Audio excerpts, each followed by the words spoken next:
Bueno, tenemos Romanos 12.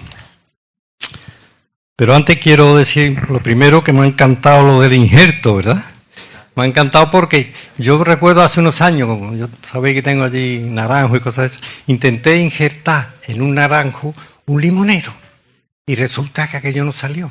Y después me enteré, porque lo pregunté a un experto y dice, ¿cuándo lo sembraste? Digo, en el mes de julio. Dice, ¿qué va, hombre? Si eso se siembra en marzo. Eso es el injerto en marzo. Con el calor no agarra. Entonces,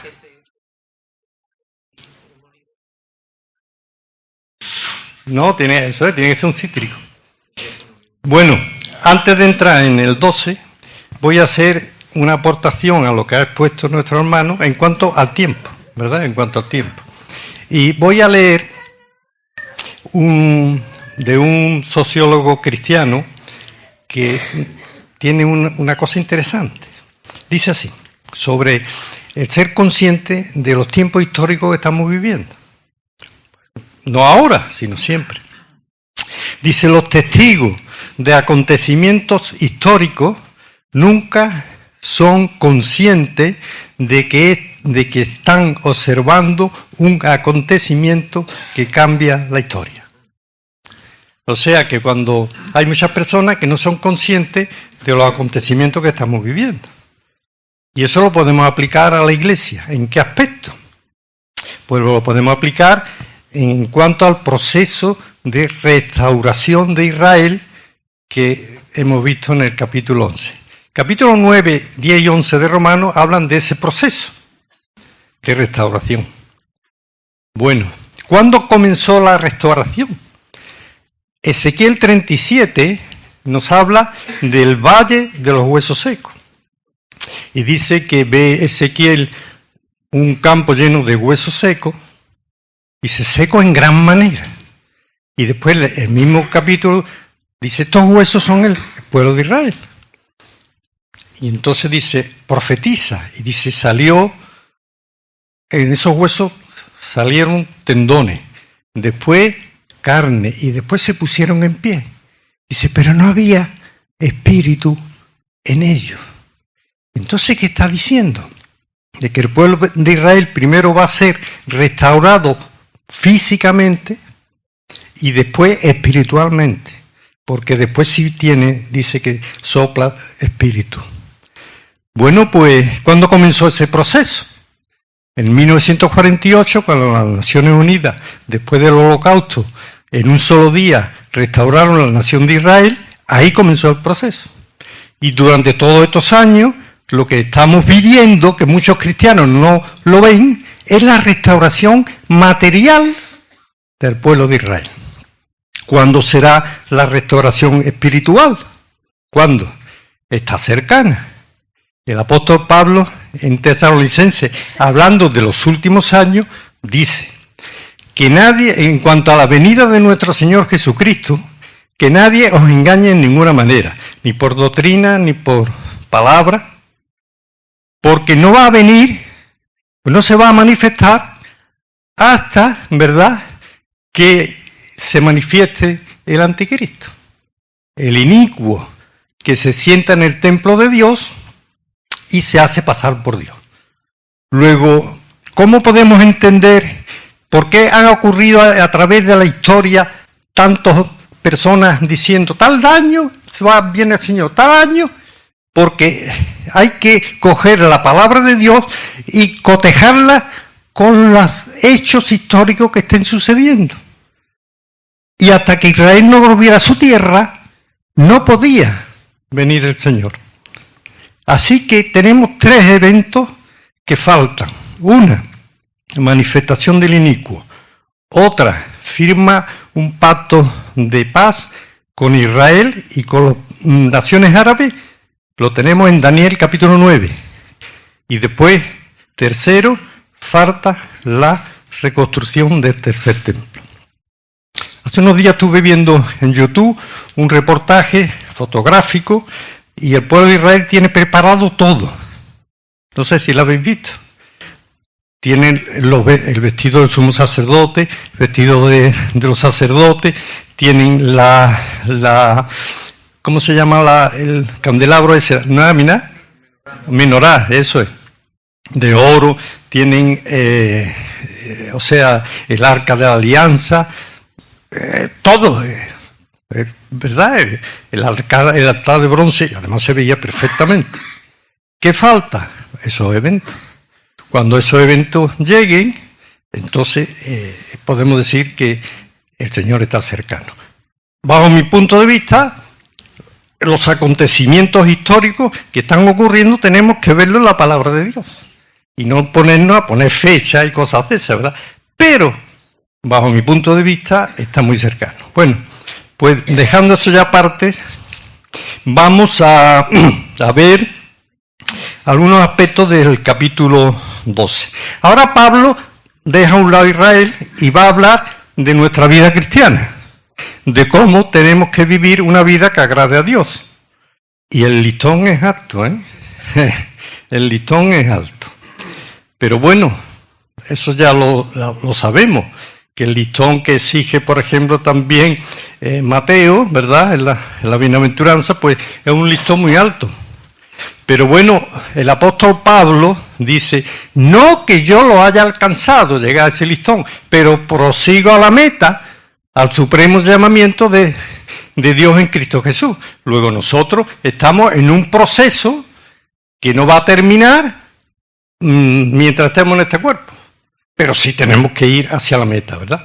Así que el verso 1 dice, así que hermanos, os ruego por la misericordia de Dios que presentéis vuestros cuerpos en sacrificio vivo, santo, agradable a Dios, que es vuestro culto racional.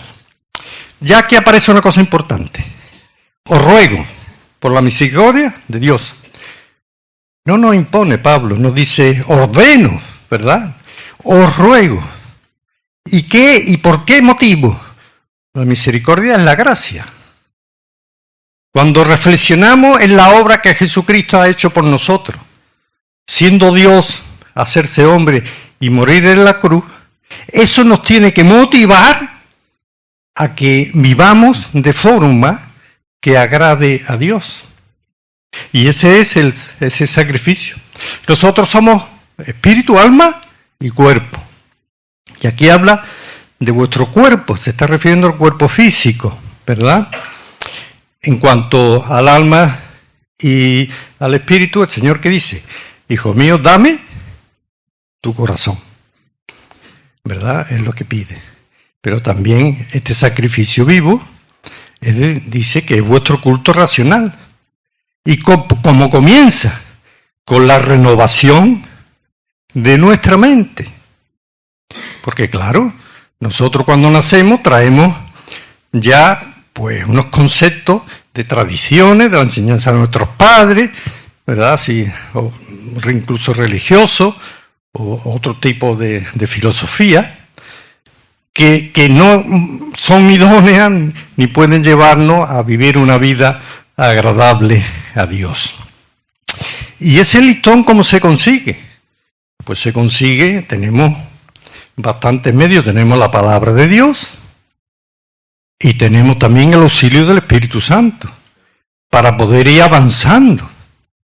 Y entonces, ¿qué ocurre? Bueno, que hay un proceso, primero empieza por nuestra mente, ¿verdad?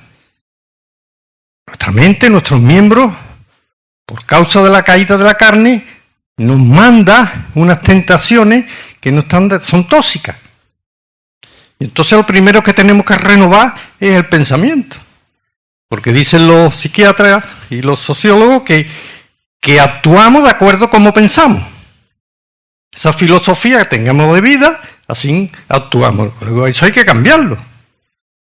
Y eso es un proceso que solamente lo vamos a conseguir obedeciendo la palabra, alimentándonos de la palabra y con el poder y la ayuda del Santo Espíritu. Entonces vamos ahí no solo pudiendo rechazar la tentación, sino algo más importante que experimentamos, que llegamos a aborrecer el mal y el pecado, ¿verdad?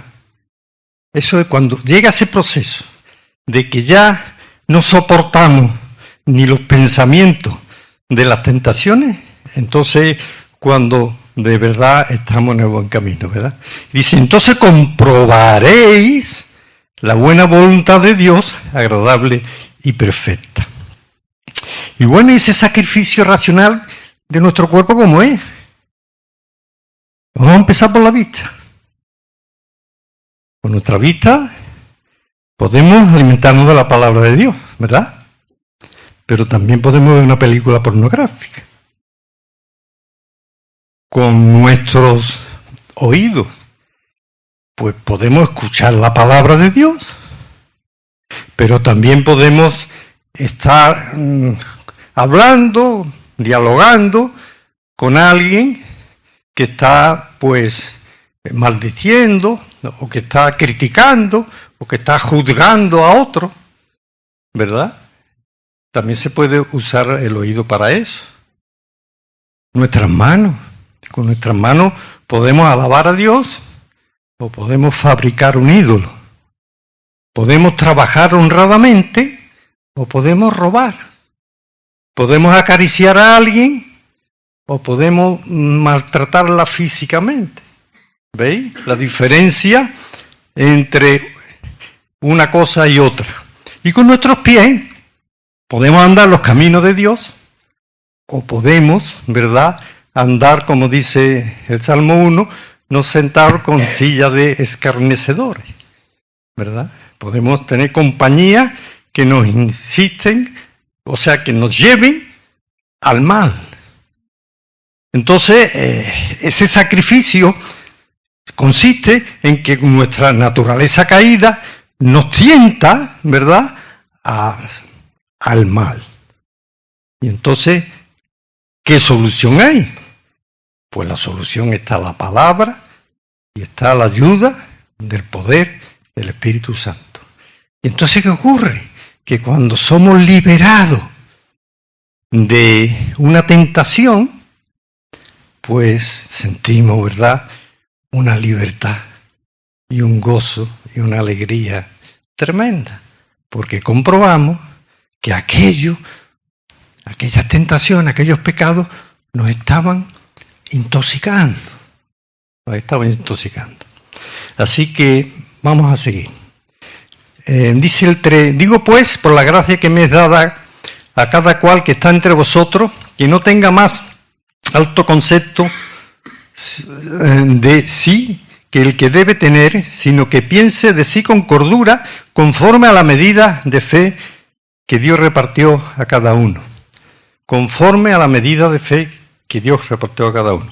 Los seres humanos todos nacemos con la capacidad de creer, todos. Creemos a nuestros padres, a los profesores, a los médicos, ¿verdad? El problema está en dónde ponemos nuestra fe. Porque claro, si la ponemos en filosofías humanas, en tradiciones, y no atendemos a la palabra de Dios, pues evidentemente pues no vamos a poder caminar de acuerdo con la palabra de Dios. Así que, dice, piense cada uno con cordura, no creyéndose superior a nadie. Los seres humanos somos creación. Existimos, pero no podemos decir como Dios, yo soy el que soy, porque Dios es eterno y Dios no depende de nadie, ¿verdad? Porque si dependiera de alguien no sería Dios, sería de donde hubiera salido. Es un misterio que evidentemente ahora mismo no lo entendemos. Pero bueno, ¿cuál fue el pecado de Lucifer?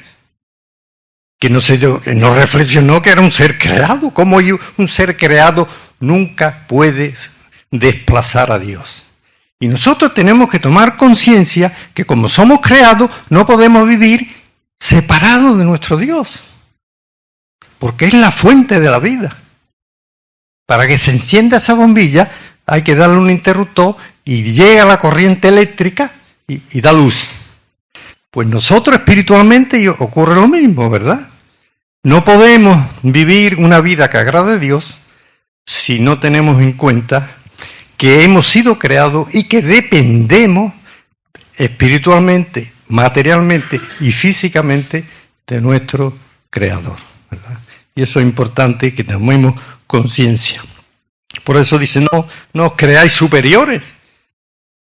Si todos hemos sido creados, si todos somos en ese aspecto dependientes de nuestro Creador. Y así, bueno, ahora comienza, como el apóstol habla también en Corintios, sobre los miembros, funcionamiento del cuerpo, en cuanto al cuerpo de Cristo como cabeza y nosotros miembros, y dice, somos miembros los unos de los otros. Dice, aunque cada miembro tiene su función. Entonces, ¿esto qué quiere decir? Que en la iglesia, Cristo la cabeza, nosotros un cuerpo, cada uno tiene una función, evidentemente. Eso lo explica muy bien cuando habla de los dones. Cuando dice que, por ejemplo, en nuestro cuerpo el pie es para andar y la mano es para otra cosa y la vista tiene otra función. Luego, espiritualmente, es exactamente lo mismo, ¿verdad? Y entonces eso es importante que lo tengamos en cuenta. Así, siendo nosotros muchos miembros y un cuerpo, todos miembros los unos de los otros. ¿Esto qué quiere decir? Que si un miembro se duele, evidentemente los otros miembros tienen que ayudarle. Como sabéis, yo tuve un accidente muy grave con 30 años en la pierna izquierda, que se rompió la cadera y se metió el fémur dentro del vientre, ¿verdad? Bueno, desde los 30 hasta los 70 que me pusieron una prótesis, yo cuando estaba de pie tenía que apoyarme en el pie derecho porque no soportaba el peso en la pierna mala. Y entonces lo que está diciendo aquí la palabra de Dios es que cuando un hermano o una hermana está pasando un problema, una dificultad, el resto de los miembros tienen que acudir a ayudarle, ¿verdad? Es lo que aquí está diciendo. De manera que teniendo, dice, diferentes dones, según la gracia que nos es dada, si el de profecía, úsese conforme a la medida de la fe. Y aquí está diciendo que la fe tiene medida. ¿Por qué? Porque la fe crece. Hemos recibido una cantidad de fe. Pero ¿cómo va a ir creciendo? Pues cuando vamos obedeciendo. Cuando vamos obedeciendo la palabra, esa fe va creciendo por la razón sencilla de que estamos comprobando que lo que Dios promete lo cumple y es real en nuestra vida, ¿verdad? Entonces es importante eso, tener en cuenta que todos tenemos capacidad de creer, que tenemos que tener inteligencia y aplicarla, esa fe, a nuestro Creador, ¿verdad? Y no creer, ¿verdad?, como le pasó a Lucifer, que podía desplazar a Dios y que podía vivir fuera de Dios. Y ahora comienza a hablarnos de los distintos dones. Dice, si el de profecía, úsese conforme a la medida de la fe. Profecía aquí yo creo que no se está refiriendo en el aspecto de los eventos por venir, sino que profecía, la palabra de Dios también nos dice cuando predicamos, enseñamos el Evangelio, ¿verdad? Y entonces, cuanto mayor hayamos crecido en nuestra fe, pues mayor será también el ejercicio de ese don, ¿verdad? Dice así, de servicio en servir, el que enseña en la enseñanza, el que exhorta en la exhortación. Bueno, ¿qué quiere decir esto? Si yo creo que tengo el don de la enseñanza, pues ¿qué debo de hacer? Comprobar evidentemente de que las personas aprenden. Porque a veces escuchamos mensajes, que yo me acuerdo una anécdota que me contaron de un predicador que decía, a mí no me preocupa cuando un mensaje largo empiezan a mirar el reloj. Lo que me preocupa cuando hacen así, digo, se habrá parado. O sea, entonces, lo que nos está diciendo, hermano, es que tenemos que comprobar el don que estamos ejerciendo, porque la palabra de Dios nos dice que todos, cuando somos sellados por el Espíritu Santo, recibimos un don o más de uno. pero debemos de comprobar si hay fruto en eso que estamos ejerciendo, porque a lo mejor nos empeñamos en un ministerio, por ejemplo, el pastoreo, y resulta que nos está dando resultados.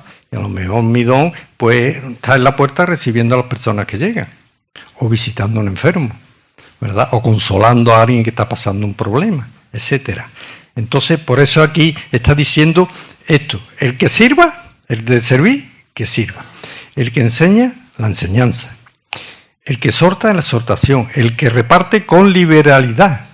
O sea, con desprendimiento, con alegría. Dice la palabra de Dios en Eclesiastés, dice: echa tu pan sobre las aguas y al cabo del tiempo lo encontrarás. ¿Qué quiere eso decir? Que cuando ese símbolo de echar sobre las aguas es cuando echamos pan para alimentar a los peces, a los patos.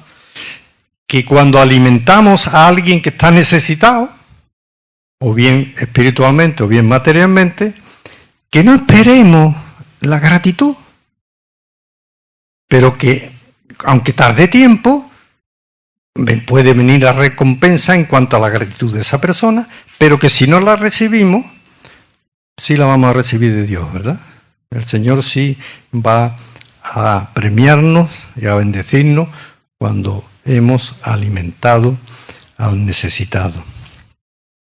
Después, el que preside con solicitud. Bueno, es importante, ¿verdad? Eso lo sabemos en nuestras reuniones. El que tiene don de presidir y el que no lo tiene. Porque la presidencia es muy importante también en nuestras reuniones. Los tiempos, ¿verdad? Si alguien saca al pie del plato, sabe encauzarlo. Todo eso es importante. Entonces, es importante la presidencia. El que reparte con liberalidad, dice también. Entonces eso ya lo hemos dicho, ¿verdad? Y después dice también el que hace misericordia con alegría. O sea, gozarnos, ¿no? ¿Verdad? Cuando podemos ayudar a alguien. No hacerlo por obligación, sino que haya gozo en nosotros. Porque la palabra de Dios nos dice que es más bienaventurado dar que recibir. Así que el que hace misericordia es precisamente eso. Ayudar al que está necesitado, pues hacerlo con alegría. El amor sea sin fingimiento. El amor sea sin fingimiento. Bueno, sin hipocresía, porque a veces podemos adular a alguien y fingir un amor, pero lo importante es que ese amor sea auténtico, porque es el amor que el Espíritu Santo derrama en nosotros, ¿verdad? Entonces el amor tiene que ser sin fingimiento, sino que tiene que ser algo real que sentimos. Aborrece lo malo y seguir lo bueno. Y esto también es muy importante, porque no basta con que no practiquemos el pecado, sino que tenemos que aborrecerlo. Y cuando el Espíritu Santo, ¿verdad?, nos hace aborrecer.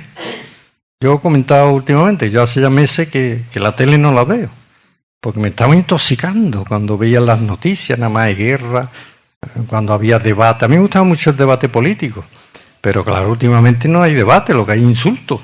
Insultan unos a otros, no se debaten los problemas. Entonces yo es que ya no la veo, porque es que la he aborrecido. Y entonces es importante que entendamos esto. Y eso lo podemos trasladar a cualquier cosa, a la mentira, a la envidia, al odio, al rencor, a tener la raíz de amargura. Y a veces perdonamos, hermano, pero queda ahí un resquemor dentro porque me han hecho daño. Y entonces tenemos que pedir al Señor que quite esa raíz de amargura, porque si no, esa raíz va a producir en nosotros pues una especie tóxica que va a detener el proceso de santificación. Así que amados los unos a los otros con amor fraternal. En cuanto a honra, beneficiando unos a otros. O sea, en cuanto a honra, yo tengo que honrar a mi hermano y mi hermano debe de honrarme a mí. Eso es lo que está diciendo.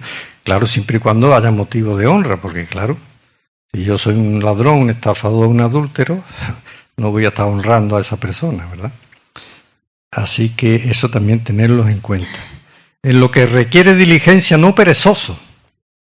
Claro, lo que requiere diligencia quiere decir que cuando conocemos un problema, que es urgente ayudar a esa persona, nos digan, bueno, como la frase que tenemos aquí, vuelva usted mañana, ¿verdad?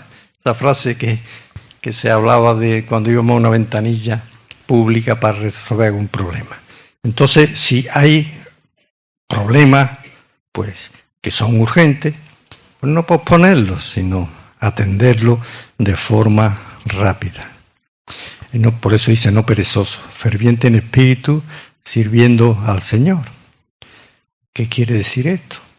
Que cuando ayudamos a una persona, o estamos trabajando, que no lo estamos haciendo, que pensemos que no es solo para ayudar a esa persona, sino que estamos sirviendo al Señor y cumpliendo, ¿verdad?, sus mandamientos.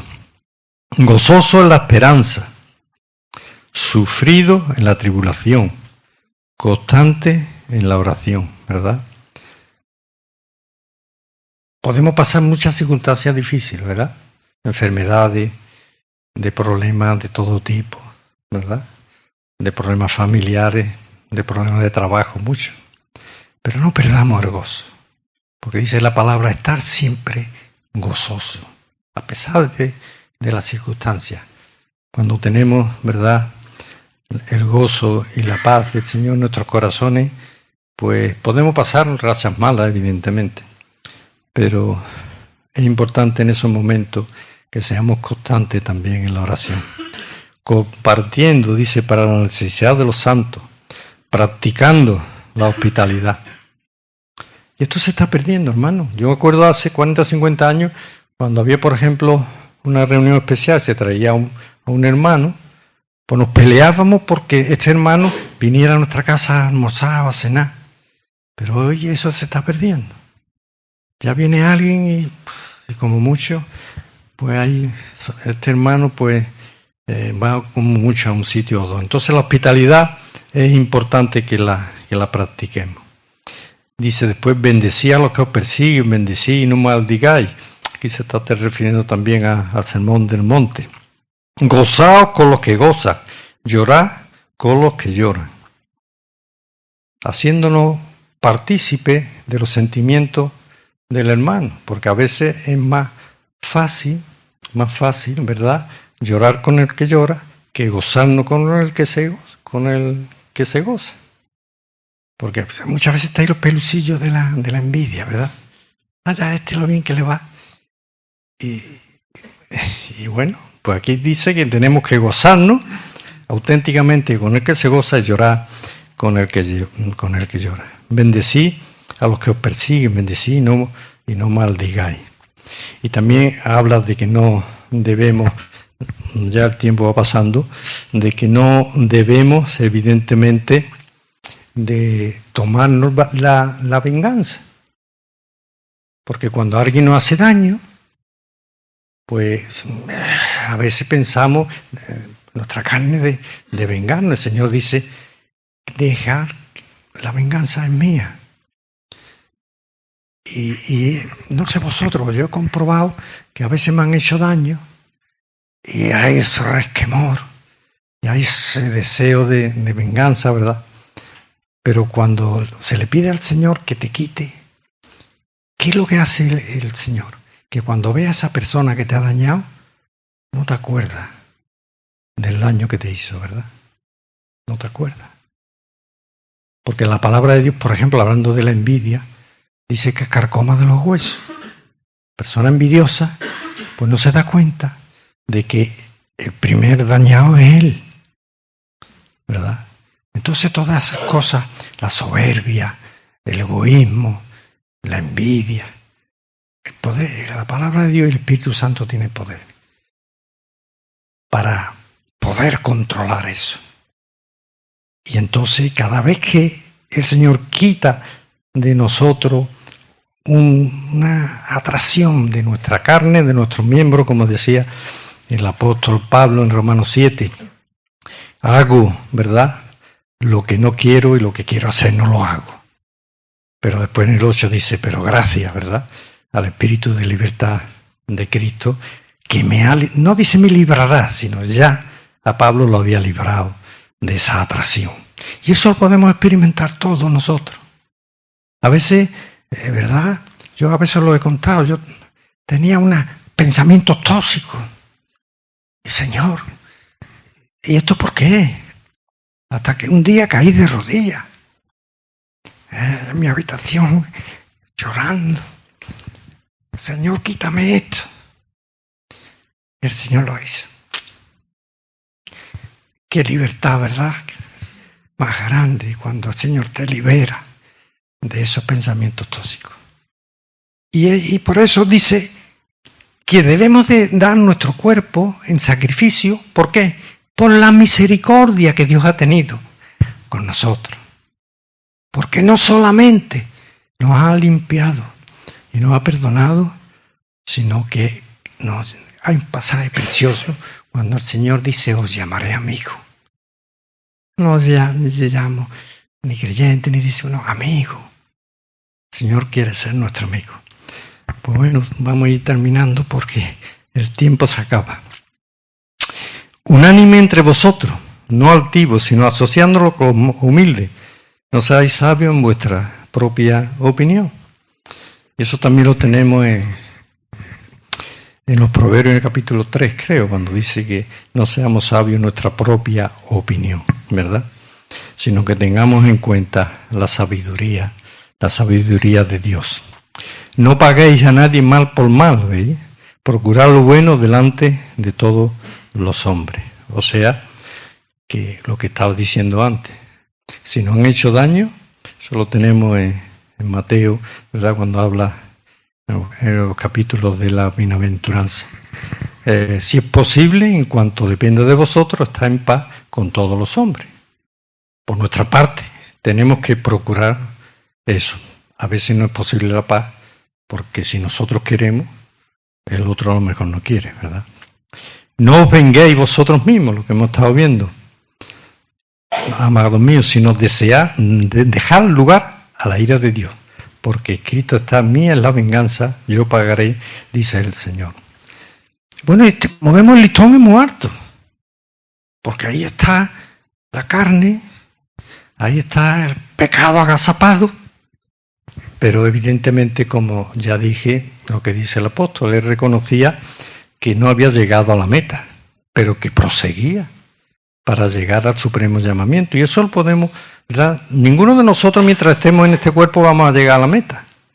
¿Cuándo vamos a llegar a la meta? Cuando el Señor venga y resucita a la iglesia. Entonces dice la palabra que le veremos tal como es, espiritualmente y moralmente.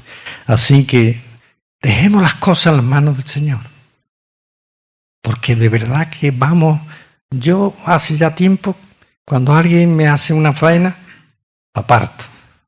Digo, Señor, aquí está esto, la justicia es tuya. Y el Señor a veces tarda, pero hace justicia, ¿verdad? Y nos reivindica. Así que, como vemos, no tiene desperdicio el pasaje. Así que, dice, si tu enemigo tuviere hambre, dale de comer. Si tuviere sed, dale de beber. Pues haciendo estas cosas, agua de fuego amontarás sobre su cabeza. Dice, no seas vencido de lo mal, sino vence con el bien el mal. O sea que no solamente debemos de abstenernos del mal, sino que tenemos que procurar vencer con el bien al mal. Y cuando lo hacemos, ¿verdad?, pues comprobamos que la palabra de Dios pues no falla. Siempre se cumplen sus predicciones. Así que, como vemos, hermanos, volviendo al principio, sabéis, muchos hermanos míos saben que yo, pues con el tema profético, siempre he estado muy estudioso, muy animado. Y yo, hermano, estoy viendo una serie de acontecimientos históricos que muchos cristianos veo que no son conscientes de lo que estamos viviendo, pero es que la venida del Señor está a las puertas, más que nunca. ¿Por qué? Por la sencilla razón de que se está cumpliendo la palabra de Dios. Y se puede decir, bueno, pero es que esto siempre... Pero es que hace 3 siglos, 4 siglos, al principio ya creían los cristianos de que el Señor estaba ya, a las puertas. Y Pablo dijo que no os engañe nadie, que hasta que no se manifieste el inicuo no viene el Señor a recoger a la iglesia. Así que bueno, hermanos, pues aquí dejamos este precioso capítulo.